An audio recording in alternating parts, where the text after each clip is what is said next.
Hello, good morning everyone. Welcome to Saurabh sir classes. मैं हूं चीनू ठाकुर जायसवाल और मैं स्टार्ट कर रही हूं आपके साथ एक सीरीज़। और सीरीज़ मैं हमेशा आपके साथ क्यों स्टार्ट करती हूँ, क्योंकि कोई भी एग्जामिनेशन को आप तैयार कर रहे हैं, अगर तो मैं कंटिन्यूशन में कोई 1-1.5 घंटे का कोई क्लास डाल देती हूँ तो हो सकता है कि बीच में आपका जो लिंक होता है वो ब्रेक हो जाए।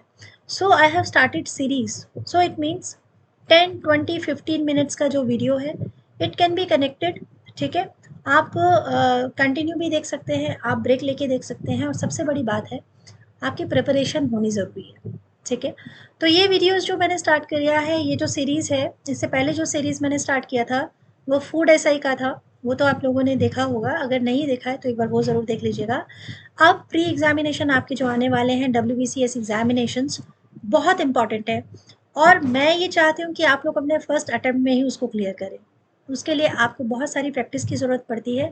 आप नोट्स बनाते होंगे, ज़रूर बनाते होंगे, बिल्कुल नोट्स तो है ही, उसके साथ में आप PYQ भी पढ़ रहे होंगे। लेकिन अगर आप उसकी प्रैक्टिस ऑनलाइन कर रहे होते हैं या किसी के साथ कर रहे होते हैं, सपोज मैं क्लास ले रही हूँ, प्रैक्टिस सेशन चल रहे हैं और आप साथ साथ में टिक कर रहे हैं, तो वो आपकी बहुत हेल्प करते हैं। मेरी बहुत हेल्प हुई थी, इसीलिए मैं सेम उसी वे में, जिस हिसाब से मैंने खुद की मतलब प्रिपरेशन किया था, आज मैं आपके साथ आपकी प्रिपरेशन में उसी तरह से हेल्प करने वाली हूँ।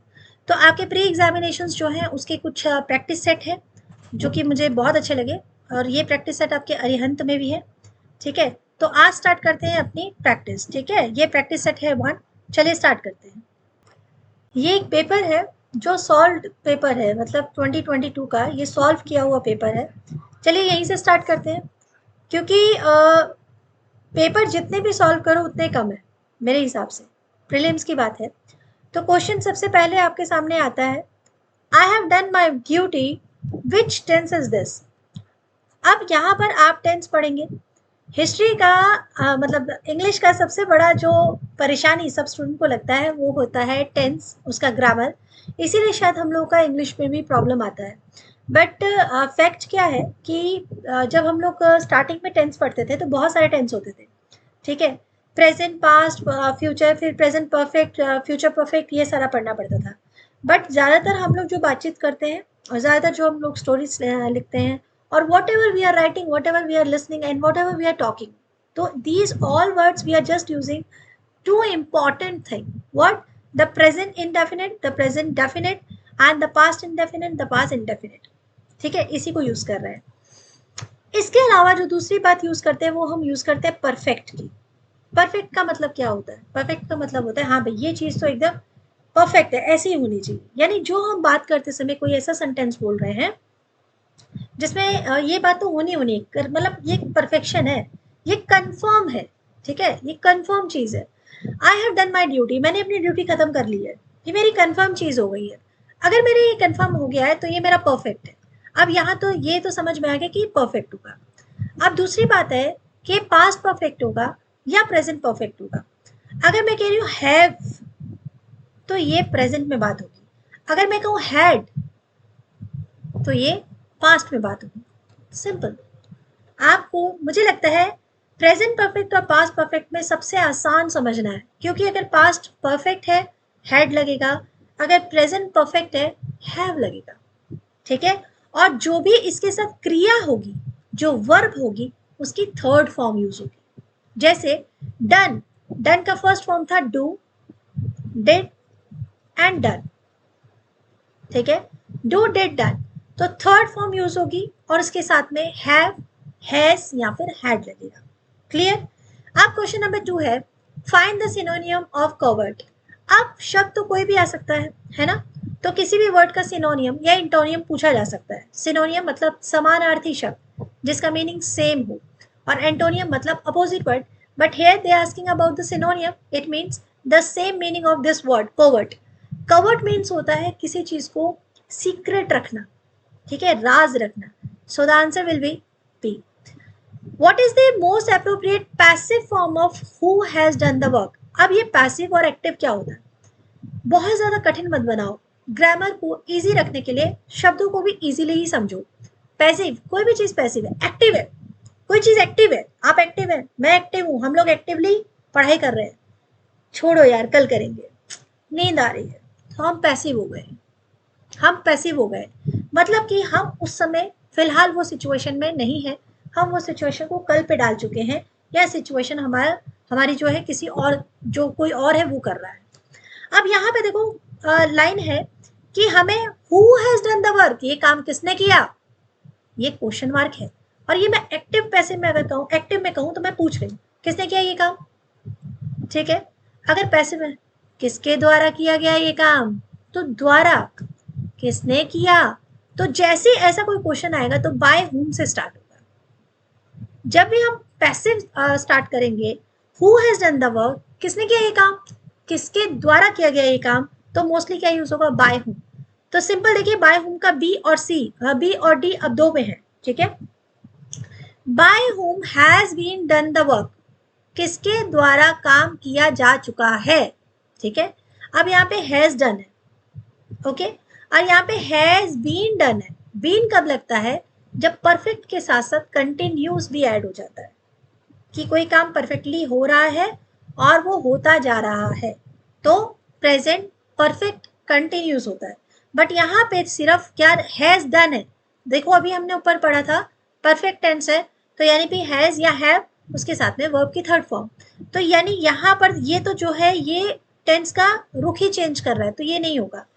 अब हम यहाँ पे देखते हैं तो क्या है, by whom has the work, देखो has the work been done, काम किसके द्वारा किया गया, तो हमने जो परफेक्ट था वो बीच में आया है, वर्क बीन डन, तो हमने ये काम के साथ में हमने जो क्रिया थी उसको साथ में कनेक्ट किया है, तो आंसर क्या हो जाएगा, बिल्कुल ये वाला आंसर हो जाएगा। Clear. Find the correctly spelled word, अच्छा स्पेलिंग आप तभी कर पाएंगे when you are writing your own words, ठीक है। I think you should start to write each and every word whatever you are reading। अगर कोई ऐसा वर्ड दिखता है जो आप कई बार यूज करते हैं बोलते समय, कहते समय, बट आपने उसको लिखा नहीं है बहुत दिनों से, तो आप फटाफट से उसे लिखना स्टार्ट कीजिए। यहाँ पर ये हमें समझ में आ रहा है कि रिहर्सल है, ठीक है, तो रिहर्सल का राइट जो स्पेलिंग होगा फटाफट से अपनी कॉपी में लिख के देखिए पहले, उसके बाद आंसर आपको समझ में आ जाएगा। क्या होगा बताइए, सही बताइए, लिखा आप लोगों ने, अब बताइए सही आंसर क्या होगा। तो रिहर्सल अगर हम ऐसे लिखेंगे तो राइट आंसर आपका सी होगा, ठीक है, प्रैक्टिस करके देखिए। फिलेंथ्रोपिस्ट एक शब्द है, किसके लिए इस्तेमाल किया जाता है, humanitarian, lover of animals, hater of man, या लवर ऑफ बुक्स। तो फिलेंथ्रोपिस्ट जो वर्ड है वो जो कहते हैं ना अच्छे काम करते हैं, मनुष्य के वेलफेयर के लिए कुछ कर रहे होते हैं, ह्यूमन के लिए कुछ कर रहे होते हैं, तो वर्ड आंसर क्या हो जाएगा, ह्यूमैनिटेरियन, जो मानवतावादी दृष्टिकोण अपनाकर कुछ अच्छा कर रहे होते हैं, who they are help to welfare for the society. Give the one word substitution of one who talks continuously, तो मेरा नाम तो मत ही लेना फिलहाल, ठीक है। लोकाशियस इसका एक वर्ड होगा, वोराशियस का मतलब जहरीला होता है, तो बहुत सारे लोग वोराशियस को टिक करेंगे। हमारी जो कॉमन मेंटेलिटी है वो ये होती है कि इंग्लिश का जब हम पेपर देने बैठ रहे होते हैं तो हम जब भी क्वेश्चन में ऑप्शंस देखते हैं तो मोस्टली वो वर्ड हमें स्ट्राइक करता है जो हमने पहले सुना होता है, तो बहुत सारे स्टूडेंट्स जो हैं जिनको ये वर्ड का मीनिंग नहीं आएगा वो वोराशियस को टिक करेंगे, but voracious is not a right word, तो लकाशियस, ओके। नेक्स्ट है instead of tolerance we can say, अगर मुझे टॉलरेंस नहीं कहना है, इंस्टेड इसके बजाय, if I'm not want to say tolerance, so what another word I can use, bear on, bear in, bear at या bear with, so हम mostly कहते हैं I'm bear with this situation, I'm bear with this situation, so I can use tolerance if I'm not using bear with, and if I want to avoid this word tolerance I can use bear with। तुम मुझे झेल रहे हो bear with। what type of sentences do or die, do or die, अच्छा इस एक word से बहुत सारी चीजें मैं आप लोगों को क्लियर करवाऊंगी। डू और डाई अगर मैं ध्यान से देखूं, डू एक अलग वर्ड है, डाई भी एक अलग वर्ड है, ठीक है। जब कोई ऐसा सेंटेंस हो जिसमें ऐसे क्लॉजेस को आप यूज कर रहे हैं जिसमें दोनों के ही मीनिंग है, सेंटेंस होते क्या है, वाक्य क्या होते हैं, जब आप उसमें कोई ऐसे क्लॉजेस जोड़ते हैं जिसका कोई मीनिंग निकल रहा हो, है ना। क्लॉज जब हम बनाते हैं तो एक तो क्लॉजेस होते हैं जिसका कंप्लीट क्लॉजेस का मतलब होता है ना ग्रुप ऑफ वर्ड होता है, ठीक है, ग्रुप ऑफ वर्ड। कुछ वर्ड्स ऐसे होते हैं, ग्रुप ऑफ वर्ड ऐसे होते हैं जिनका मीनिंग निकलता है, कुछ ऐसे होते हैं जिनको मीनिंग निकालने के लिए पूरा सेंटेंस यूज करना पड़ता है। तो यहाँ पर हम पढ़ रहे हैं कि 4 तरह के अलग-अलग जो टाइप ऑफ सेंटेंस है। अगर मैं सिंपल की बात करूँ, तो सिंपल में क्या होगा, सिंपल में कोई भी एक क्लॉज दिया होगा, उससे रिलेटेड सेंटेंस दिया होगा। कॉम्प्लेक्स की बात करूँ, तो यहाँ पर 2 क्लॉजेस दिए होंगे, बट दोनों के अलग-अलग मीनिंग भी निकल सकते होंगे। ऐसा नहीं है दोनों एक दूसरे के साथ कनेक्ट नहीं होंगे। अगर मैं चाहूँ, देखो जैसे डू और डाई, बिल्कुल ये कॉम्प्लेक्स ही है, ये कॉम्प्लेक्स टाइप ऑफ सेंटेंस है। अगर मैं डू सिर्फ यूज करूँ तो भी उसका मीनिंग है what are you doing, what are you do, what you have done, what you do. तो ये इसमें मैं सब में एक डू का वर्ड यूज कर रही हूँ और इसका मीनिंग भी निकल रहा है। Die, I'm gonna die if not I'm not giving this examination. Oh my God, that person is die. तो मतलब मैं डाई का भी अलग से वर्ड यूज कर सकती हूँ, ये क्लॉज का भी अलग हो सकता है, बट ये सेंटेंस में मैंने दोनों का यूज कर लिया है, तो ये मेरा कॉम्प्लेक्स सेंटेंस है। कंपाउंड का मतलब होता है जब दो अलग अलग क्लॉजेस का यूज तो हो रहा है, लेकिन वो एक दूसरे के साथ इंटरडिपेंड हो गए, कनेक्ट हो गए, तो वो कंपाउंड हो जाता है। आई होप क्लियर हो गया होगा। इसका एग्जाम्पल आप लोग देख लीजिएगा, बहुत सारे एग्जाम्पल आपको यूट्यूब पे मिल जाएंगे, गूगल पे मिल जाएंगे। What is the सिनोनियम of atrocity? देखो फिर से एक सिनोनियम आ गया। सिनोनियम बहुत सारे वोकेबलरी के आते हैं, तो प्रिपेयर अपना अच्छे से करो, बहुत सारी तैयारी करते रहो, ठीक है। इसका आंसर क्या होगा फटाफट से बताइए। सॉलिडेरिटी, पिटी, क्रुएलिटी या पंक्चुअलिटी? तो एट्रोसिटी का मतलब होता है क्रुएलिटी, ठीक है। चलिए नेक्स्ट क्वेश्चन, क्वेश्चन नंबर 11 है द एंटोनियम ऑफ फोरगो।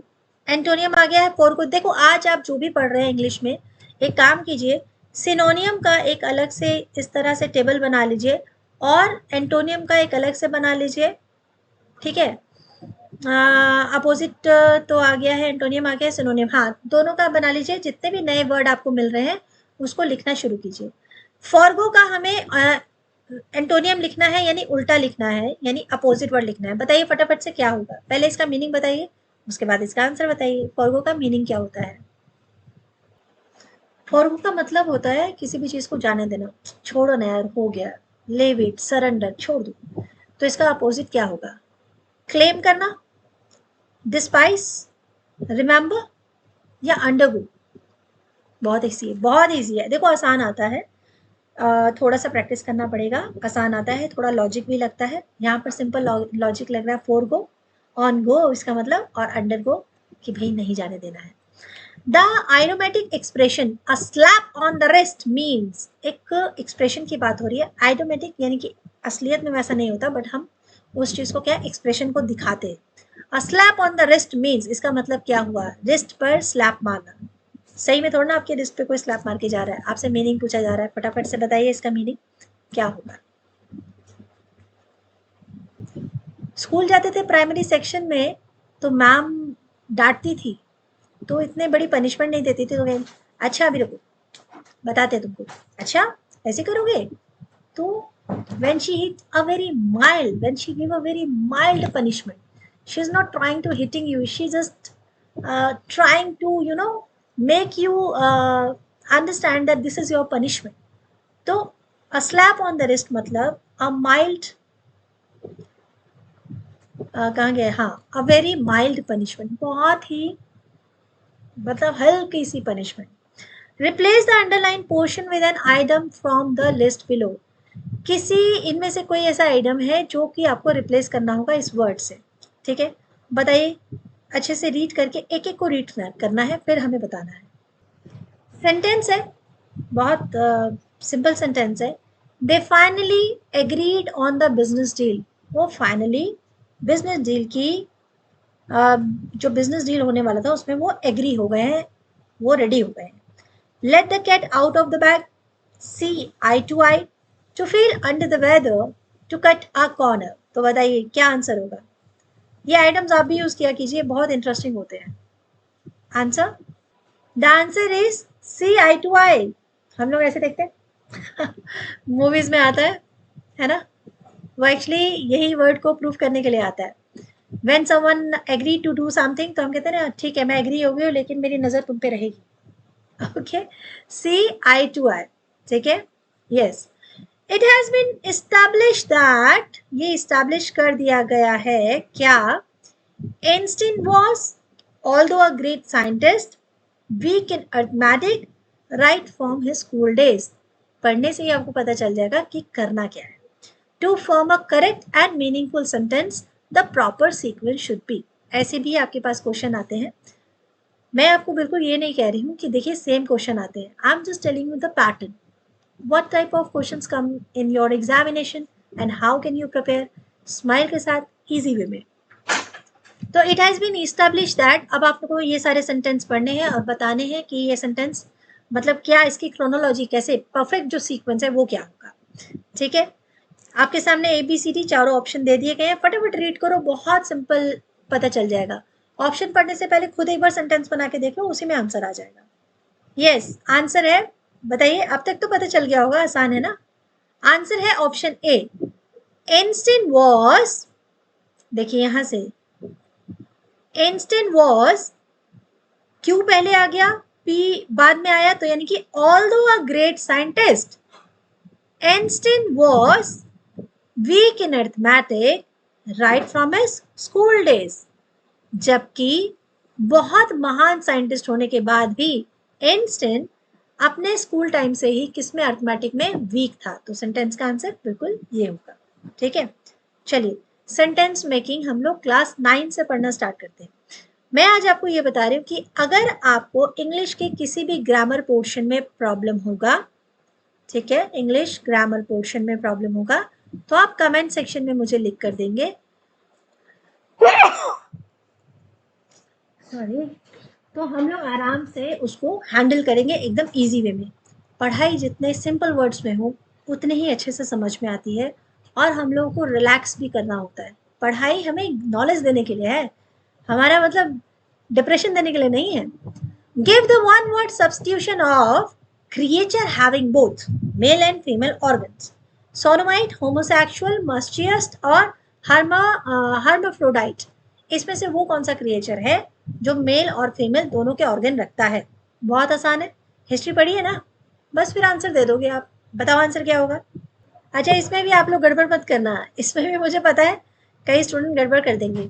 अच्छा, क्या मज़ा है ना, एक बार हम लोग लाइव आते हैं तो मुझे कमेंट सेक्शन में बताना कि लाइव कब आना चाहते हैं. लाइव आते हैं, एक बार देखते हैं, डिस्कस करते हैं, देखते हैं आप लोग कितने सही आंसर कर पाते हो.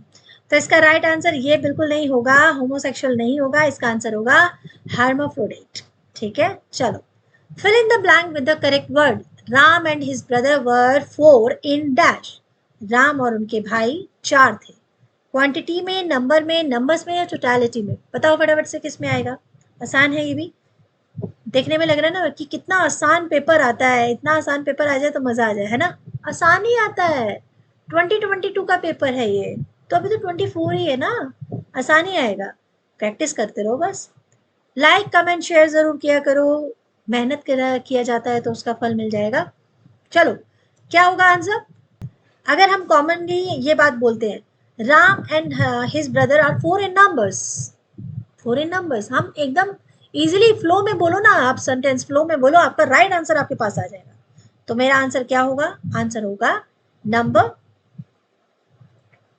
सी. Choose the appropriate antonym of adore. Adore, कितनी बार ये वर्ड बोला है ना, adorable, adore, you are so adorable, है ना, ये वर्ड हमने यूज किया हुआ है. इसका मुझे एंटोनियम चाहिए, सिनोनियम नहीं चाहिए, एंटोनियम चाहिए. कितना आराम से मिल जाएगा. अरे कितनी बार ये वर्ड बोला है, मनाते हैं ना, वैलेंटाइन डे वगैरह मनाते हैं तो ये वर्ड तो बहुत बार यूज किया होगा. चलो बताओ फटाफट से आंसर क्या होगा. बहुत आसान है. कोई प्यारा लग रहा है तो उसका उल्टा नफरत है मुझे तुमसे, हेट. ठीक है, आंसर क्या हो जाएगा, हेट. चलिए क्वेश्चन नंबर 18. क्वेश्चन नंबर 18 है fill in the blank with the appropriate option. चलो ये ब्लैंक फिल करना है जिसमें एप्रोप्रिएट ऑप्शन देना है. She has no control dash और टेम्पर. इसे तो अपने गुस्से पे काबू ही नहीं है. She has no control on her temper, with her temper, over her temper, after her temper. कितना आसान है, बताइए. शी हैज नो कंट्रोल, हाँ बहुत आसान है. अरे आप भी पहले आंसर किया करो, हर आंसर मैं थोड़ा ना पहले बताऊंगी. हाँ बिल्कुल, ऑन. कितने समझदार बच्चे हैं, very good, clap for everyone. On. fill in the blank with the appropriate option. fill in the blank करना है. what are you worrying? अरे किस बात की चिंता कर रहे हो तुम? what are you worrying to? what are you worrying with? what are you worrying for? what are you worrying about? Simple. इसमें भी कंफ्यूजन जरूर होगा. दो वर्ड में कंफ्यूजन होगा. आपको कौन सा वर्ड करना है बताइए. what are you worrying for? तुम किसकी चिंता कर रहे हो? I am here no. तो ये सेंटेंस तो मैं आपके लिए भी बोल सकती हूँ. आप लोग चिंता मत कीजिए. अपनी चिंताओं को कमेंट सेक्शन में लिखिए. क्या क्या टेंशन है आपकी, बस दूर हो जाएगी. इसका आंसर है for. What are you worrying for? And obstetricians deal with. अब ये जो ऑब्स्ट्रिशियंस है ये किसके साथ डील करते हैं? क्या ये चाइल्ड डिसीज के साथ डिसीज डील करते हैं? Liver disease, pregnancy and child birth and nerve disease. ये आज के सेट का लास्ट क्वेश्चन है और ये आंसर अभी मैं नहीं बता रही हूँ. This is your homework. ठीक है, नेक्स्ट सेट में आपके साथ मिलूंगी और इसका आंसर डिस्कस करूंगी. चलिए, थैंक यू सो मच. आज की क्लास यहीं पे एंड करते हैं. जल्दी मिलूंगी आपके साथ सेट 2 के साथ. प्लीज़ लाइक कीजिएगा, शेयर कीजिएगा, सब्सक्राइब कीजिएगा और कमेंट ज़रूर कीजिएगा ताकि मैं और थोड़ा और बेहतर और अच्छा काम कर सकूं. Okay, bye bye, thank you and take care.